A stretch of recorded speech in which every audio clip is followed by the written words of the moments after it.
दोस्तों आप देख रहे हैं लालटेन भोजपुरी और आप लोगों का एक बार फिर से लालटेन भोजपुरी चैनल पर स्वागत है। दोस्तों वीडियो शुरू करने से पहले आप लोगों को बता दें कि बक्सर में खेसारी लाल यादव का पोस्टर लगाकर ऐसा बताया जा रहा है कि वो आने वाले हैं स्टेज शो करने। तो ऐसा कुछ नहीं है, ये फेक न्यूज है। खेसारी लाल यादव कहीं नहीं जा रहे हैं। आप लोगों को बता दें, अब मेन टॉपिक पे आते हैं कि खेसारी लाल यादव को 8 तारीख को जाना था लंदन, लेकिन वो आज ही निकल रहे हैं। यह दोस्तों शूटिंग कंप्लीट हो चुका है। दिल्ली से खेसारी लाल यादव वापस जा चुके हैं मुंबई से फ्लाइट है उनका लंदन का। तो खेसारी लाल यादव आज लंदन निकल जाएंगे।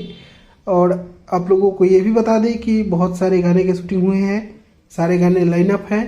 आने वाले दिनों में आप लोगों को सुनने को मिलेंगे सारे गाने।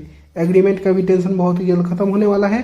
अन्नपूर्णा फिल्म से भी गाना आएगा और भी बहुत सारे म्यूजिक कंपनी से आएगा। अनंता म्यूजिक वर्ल्ड से भी आएगा टुनटुन यादव का लिखा हुआ गाना, और भी सारेगामा से तो आएगा ही, और भी बहुत सारे म्यूजिक कंपनी से आएगा। आप लोग टेंशन मत लीजिए। शूटिंग करके गए हैं खेसारी लाल यादव इतने गानों का कि आने वाले जब तक वो आ नहीं जाते हैं तब तक आप लोगों को डोज मिलता रहेगा।